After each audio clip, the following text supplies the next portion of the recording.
سب سے پہلے تو یہ ہے کہ سید الشہداء نے اس وصیت نامے میں جو جناب محمد بن حنفیہ کو لکھ کے دیا تھا، اس میں یہ ارشاد فرمایا تھا کہ انی لم اخرج عاشران،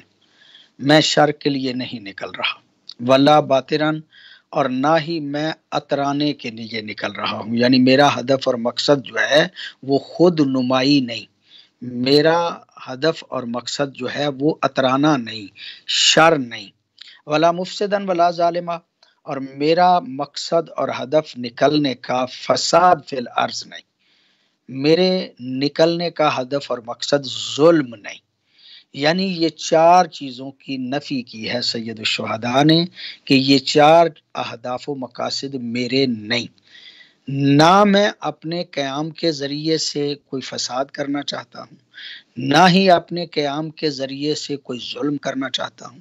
نہ ہی میں کوئی اپنے آپ کو ثابت کرنا چاہتا ہوں، نہ میں کوئی شر کرنا چاہتا ہوں۔ تو مولا پھر آپ کا ہدف کیا ہے، آپ کا مقصد کیا ہے؟ سید الشہداء خود ارشاد فرماتے ہیں انما خرجت لطلب اصلاح فی امت جدی، میرے نکلنے کا ہدف اور مقصد یہ ہے کہ میں نانا کی امت کی اصلاح کروں۔ یعنی جو مقصد اور ہدف سید الشہداء خود بیان فرماتے ہیں وہ امت مصطفیٰ کی بہتری ہے، امت مصطفیٰ کی اصلاح ہے۔ یہ کہنا سید الشہداء کا کہ میرا ہدف اور مقصد امت محمد کی اصلاح ہے، اس کا مطلب یہ ہے کہ یزید تک یہ سلسلہ چلتے چلتے ایسے مرحلے پہ آ پہنچا تھا کہ امت مصطفیٰ جو ہے وہ اپنی اصلی راہوں سے ہٹ کے کچھ اور رخ پہ پڑ چکی تھی۔ اسی لیے سید الشہداء علیہ الصلوۃ والسلام نے قیام فرمایا۔ اس کا مطلب یہ ہے کہ پیغمبر گرامی صلی اللہ علیہ وآلہ وسلم نے اگرچہ اس کا انتظام کیا، اگرچہ پیغمبر گرامی صلی اللہ علیہ وآلہ وسلم کے محب، پیغمبر گرامی کے پیارے ساتھی، پیغمبر گرامی کے فالور جو ہیں، انہوں نے اپنے طور پہ کوشش کی کہ امت مصطفیٰ انہی خطوط پہ رہے، انہی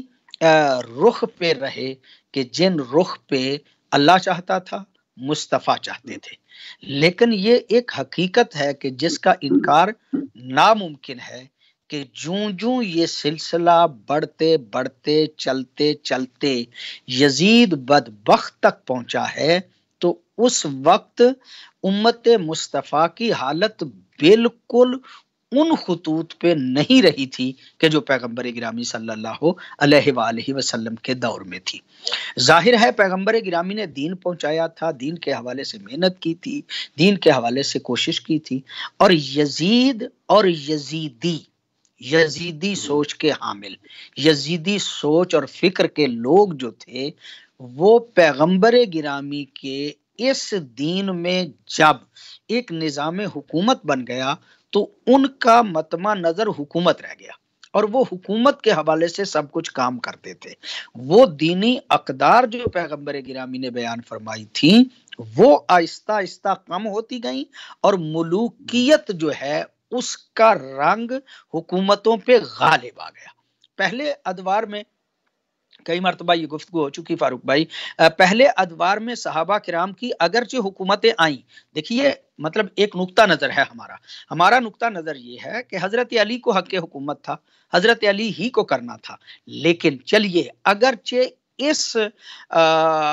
ہدف اس اعتبار سے حکومت اپنے محور پہ نہ رہی، لیکن اس کے باوجود بھی پھر بھی اسلامی اقدار کافی حد تک موجود تھی، صحابہ کرام رضوان اللہ علیہم بزرگان جو ہے وہ موجود تھے۔ اتنی بڑی جرت نہیں ہوتی تھی کہ اس کے اسلامی اقدار جو ہیں ان کو تبدیل کر دیا جائے، اور اگر کہیں کوئی زیادہ ہی تبدیلی جو ہے اس کے آثار نظر آتے تھے تو حضرت علی علیہ الصلوۃ والسلام جیسی شخصیتیں موجود تھیں، اور ان جیسے اور بھی کئی صحابہ کرام رضوان اللہ علیہم موجود تھے کہ جو خلفاء پہ برسر عام اعتراض کرتے تھے کہ یہ کام جو ہے وہ پیغمبر گرامی کے زمانے میں نہیں تھا اور اسے نہیں ہونا چاہیے، یعنی اصلاح کا امکان